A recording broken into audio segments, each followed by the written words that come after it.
Hi friends, இப்போ நம்ம சிறகடிக்க ஆசை பார்க்க போகிற சிறகடிக்க ஆசையில் வந்துட்டு சொந்த அக்காவோட வாழ்க்கையை கெடுக்கிற தம்பியை இங்கே தாங்க பார்த்துருப்போம்.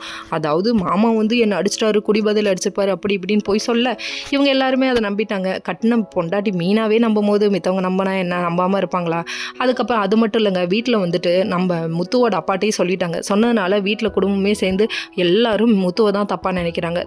எல்லாரும் நினச்சாலும் ஓகே மீனா, நீ நினச்சிட்டியே அப்படிங்கிற மாதிரி அவர் பார்த்துட்டாரு. நினச்சது மட்டும் இல்லைங்க, மீனா பண்ண வேலை இருக்குங்களே, ஷெட்டுக்கே போயிட்டு கற்று விட்டு வந்துட்டாங்க. அது மட்டும் இல்லை, அவங்க மாமனார்கிட்ட வீட்டில் சொல்லி வீட்டில் எல்லாருமே முத்துவை தப்பாக நினைக்க ஆரம்பிச்சிட்டாங்க. முத்து ஒன்று இருந்துட்டு பாவம் ஒரு பக்கம் பழி ஒரு பக்கம் தானே அப்பையிலேருந்து போயிட்டுருக்கேன், என் மேலே மட்டும் தானே பழி வரும்னு சொன்னோடனே நம்ம அண்ணாமலைக்கு ஒரு மாதிரி ஆயிடுச்சுங்க, ஒரு மாதிரி பார்க்க ஆரம்பிச்சிட்டாரு. அப்போ தான் அவருக்கு புரிய ஆரம்பிச்சது முத்து மேலே தப்பு இல்லைன்னு. முத்து மேலே எந்த தப்பு இருக்காதுன்னு எல்லாருமே புரிஞ்சுக்கோங்க தயவுசெய்து. நம்ம விஜயாவுக்கு ஒரு பக்கத்து ஜாலியாக இருக்குங்க, பயங்கர கொண்டாட்டம், இவங்க 2 பேரும் அடிச்சுக்கிறாங்க அப்படின்னு சொல்லிட்டு. அது மட்டும் இல்லைங்க, நம்ம பார்வதிக்கு கால் பண்ணி ரொம்ப சந்தோஷப்படுறாங்க, இது 2 அடிச்சுக்குது, கண்டிப்பாக இதுங்க பிரிஞ்சிருங்க அப்படின்னு சொல்லிட்டு சந்தோஷப்படுறாங்களாம்.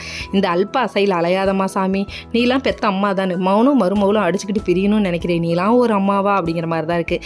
அது சரி, இப்போலாம் மௌனும் மருமகளும் சந்தோஷமாக இருக்கக்கூடாதுன்னு நினைக்கிற மாமியார்கள் தான் அதிகம். அதுவும் பிடிச்ச மாமன் மட்டும்தான் நல்லா இருக்கணும்னு நினைக்கிறேன். இதெல்லாம் எங்கே போய் சொல்கிறது?